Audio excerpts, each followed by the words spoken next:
Vous nous aviez proposé une période intimiste avec vos sculptures sur ardoise. Et là, on a le sentiment d'une période de grand air.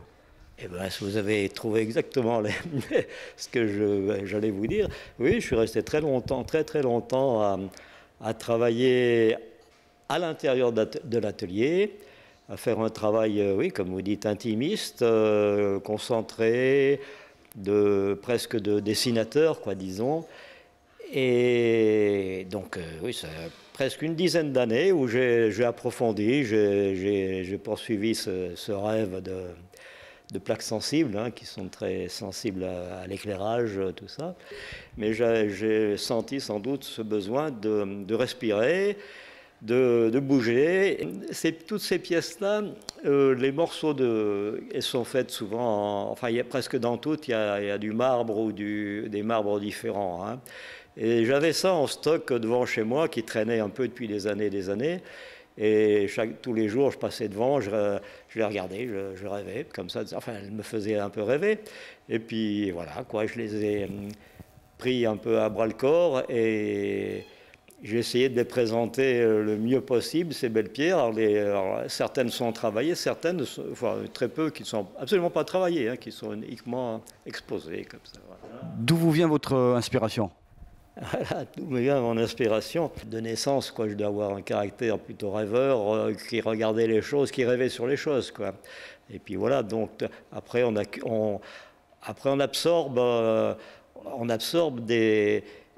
plusieurs influences, des fois on s'en rend même pas compte, quoi. Et puis arrivé à un certain âge, comme les fruits, hein, ils mûrissent, quoi. Et j'espère que je suis arrivé à une certaine maturité, quoi. Enfin, je le ressens comme ça, mais peut-être que c'est peut-être complètement faux, hein.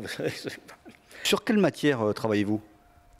Donc là, toutes les pièces qui sont à l'extérieur et puis quelques-unes à hocher, ce sont elles sont faites de matériaux composites, hein, c'est-à-dire dans toutes, il y a de la pierre, qui est le plus souvent du marbre, hein, des marbres soit blancs, soit noirs, oui, en gros c'est ça, quoi. Il y a du bois.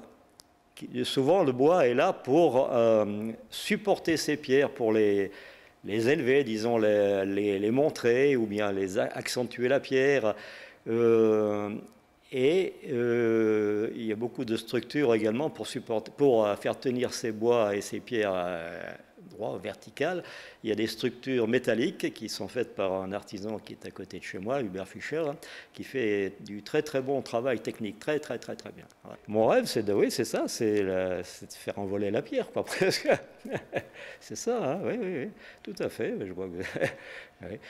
Un rêve insensé, mais j'essaye. Là en dessous, il y en a une justement, il y a un grand marbre qui s'envole, qui est à presque 3 mètres de haut, quoi, qui est suspendu là-haut. Ouais. Un domaine viticole, c'est-à-dire donc un vigneron qui accueille un sculpteur, c'est rare, original, ou c'est souvent ici au domaine Alziprato? Pierre, c'est un peu particulier. D'abord, il y a une affection, une amitié pour la personne. En plus, on est particulièrement sensible à ce qu'il fait. Donc voilà, c'est un intérêt qui se répète, puisque c'est la deuxième fois qu'on fait une expo de Pierre, pardon.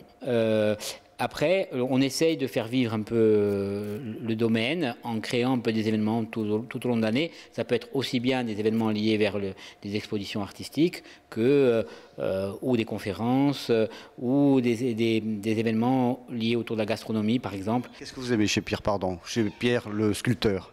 Ben, le sculpteur, la matière, le minéral, ça rejoint notre démarche. Nous aussi, on passe notre temps dans la terre, dans les sols, à essayer de comprendre l'alchimie du sol pour produire un bon vin.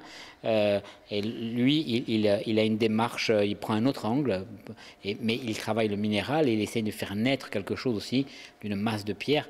C'est assez extraordinaire à voir émerger et à comprendre et de voir ces œuvres qui vont générer, j'allais dire, de la réflexion, du questionnement.